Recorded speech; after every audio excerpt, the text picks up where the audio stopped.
ఆదిలాబాద్లో ఇవాళ ప్రధానమంత్రి మోదీ గారు తెలంగాణ అభివృద్ధి గురించి 56 crores ఆ డెవలప్మెంట్ గురించి కొన్ని ఇనాగరేషన్ గురించి ప్రధానమంత్రి మోదీ గారు ఒక కార్యక్రమం చేస్తున్నారు.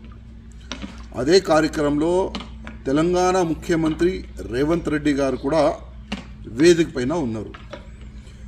వేదిక పైన నుంచి రేవంత్ రెడ్డి గారు మోదీ గారి గురించి చాలా మంచి మాటలు చెప్పినారు, పెద్ద అన్న అన్నాడు. అదేవిధంగా తెలంగాణ డెవలప్మెంట్ గురించి సహకారం కూడా రేవంత్ రెడ్డి గారు ప్రధానమంత్రి మోదీ గారికి ఒక నివేదిక చేసినారు. రేవంత్ రెడ్డి గారికి చెప్పేది ఒక్కటే, గతంలో కేంద్రంలో కాంగ్రెస్ గవర్నమెంట్ ఉండే అప్పుడు ఆంధ్రప్రదేశ్కి ఎంత నిధులు వచ్చేది కొద్దిగా మీరు హిస్టరీ కూడా చూసుకోవాలి. దాని తర్వాత కేంద్రంలో బీజేపీ గవర్నమెంట్ వచ్చిన తర్వాత ఈ 10 yearsలో మన తెలంగాణ అభివృద్ధి గురించి ఎన్ని నిధులు ఇచ్చినారు అది కూడా ఒక్కసారి మీరు చూసుకోండి.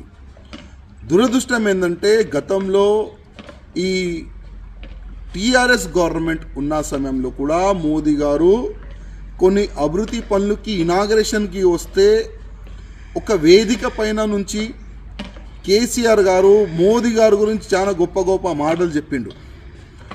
దాని తర్వాత మోదీ గారు తెలంగాణకి వస్తే కూడా ప్రోటోకాల్ కూడా ఫాలో చేయలే మన ముఖ్యమంత్రి, అంటే ఎక్స్ ముఖ్యమంత్రి కేసీఆర్ గారు.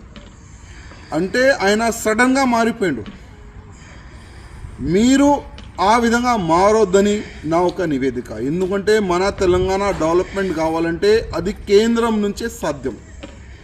ఇంకొక మాట, కేంద్రం నుంచి ఈ 10 yearsలో ఎన్ని డబ్బులు వచ్చినాయి అది కూడా మీరు చెప్పాలని నేను ఒక రిక్వెస్ట్ చేస్తున్నాను. ఎందుకంటే ప్రతిసారి ఈ టీఆర్ఎస్ వాళ్ళు కేంద్రం నుంచి ఏమి రాలేదని వాళ్ళు కొన్ని బెనిఫిట్ గురించి పెద్ద పెద్ద స్కామ్ల గురించి పెద్ద పెద్ద ప్రాజెక్ట్ వాళ్ళు చేసుకుంటున్నారు.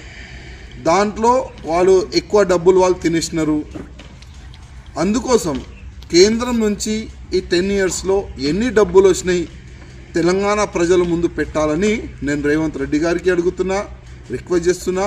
అదేవిధంగా కేంద్రం నుంచి వచ్చిన నిధుల్లో ఎన్ని కరప్షన్ ఈ టీఆర్ఎస్ వాళ్ళు చేసినారు అది కూడా జనాల ముందు పెట్టాలని నేను రిక్వెస్ట్ చేస్తున్నా. అదేవిధంగా కేంద్రం నుంచి మీరు మంచి సంబంధాలు పెట్టుకుంటే మన తెలంగాణకి అభివృద్ధి గురించి ఎన్ని డబ్బులు కావాలి అంత డబ్బులు మోదీ గారు ఇవ్వడానికి రెడీ.